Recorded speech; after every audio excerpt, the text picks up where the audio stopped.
Hello mga ma'am, siya another day, another vlog. Four? Mama? Where's Mama? Wala si Mama ba naliligo? Ayun na si Mama! Ayun si Mama!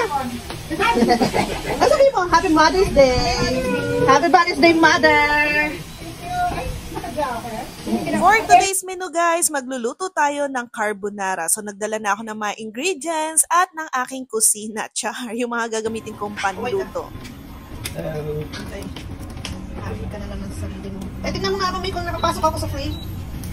Bago ang lahat mga mamshi, happy Mother's Day sa inyo. Ayan, late ko na kayong nabate. At syempre, happy Mother's Day sa aking dalawang nanay na si Mama Joy and si Mama Bilen. Happy Mother's Day mga mama ko, love you. So ito, tuturuan ko kayo magluto ng creamy carbonara. Nagisa na ako ng sibuyas at bawang sa mantika. After nyan, naglagay na ako ng half ng dairy cream or kahit na anong butter ang gusto nyong gamitin. I-melt nyo lang yan at igisa lang ng maigi yung ating mga sibuyas at bawang. After nyan, isunod na natin yung bacon. Maglalagay tayo ng paminta and sweet ham. Any brand naman ng bacon or sweet ham na gusto nyong gamitin, okay na okay lang yan mga mamshi. Tapos ayan, lutuin lang natin siya sa mahinang apoy.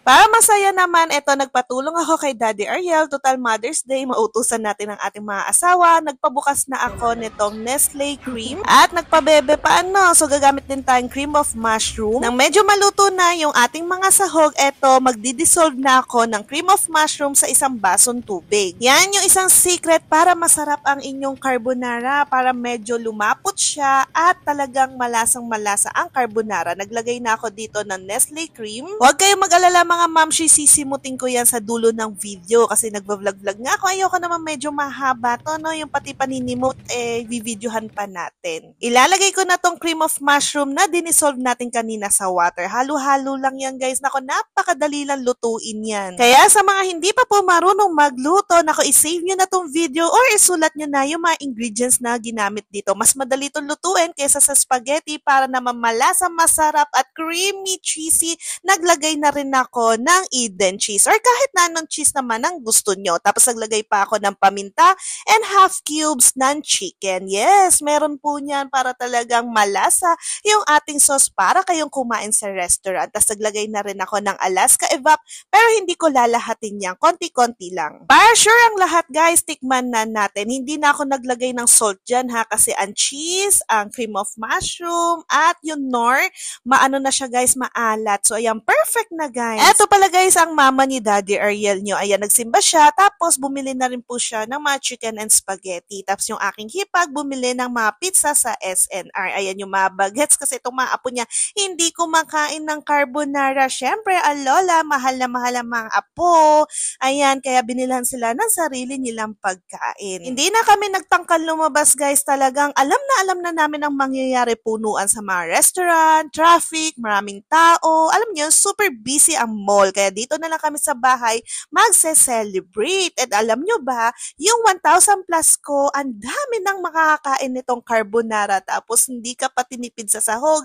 And masarap talaga. Alam nyo naman yan, paglutong bahay, diba? Tapos ang nagluto, nanay pa, talaga naman masarap at hindi tinipid. Kain tayo mga moms. Again, mga momshi, mga dadji dyan, mga tita, mga lola, na nagpapakananay, lalong-lalo na yung mga single mom na sinasabay yung pagiging nanay at tatay.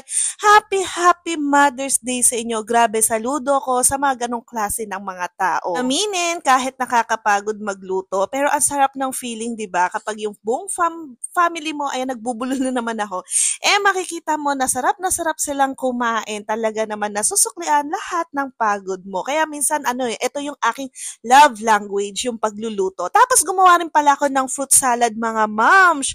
Yung recipe niyan, or paano ko ginawa, may video na ako niya, subukan kong hanapin ha. Sobrang sarap kasi memoryful na si Mami Yuki nyo kaya hindi ko na siya na-record. So naglagay din ako ng mga fresh fruit dyan para hindi naman lasang puro lata na lang yung ating mga prutas. After nyan, ayan, may karamia cake tayo dahil syempre Mother's Day, bidang-bidang ating mga nanay, favorite cake ng mother-in-law ko, yung ube cake. So ayan yung kinuha namin. And alam nyo ba, may kwento yan? Sabi niya na naginip daw siya na puro chocolate cake daw ang dumating sa bahay. Nainis nga daw siya na very, very light. Sabi niya, bakit naman ganun? Puro chocolate.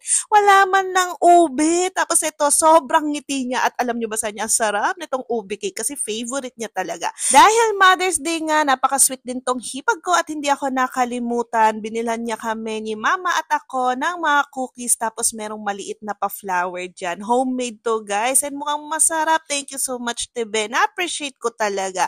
So, paano mga mamshi, no? Kahit sa bahay lang tayo nag-celebrate, ang saya din ng pakiramdam. Again, Happy Mother's Day, mga mamshi! Bye!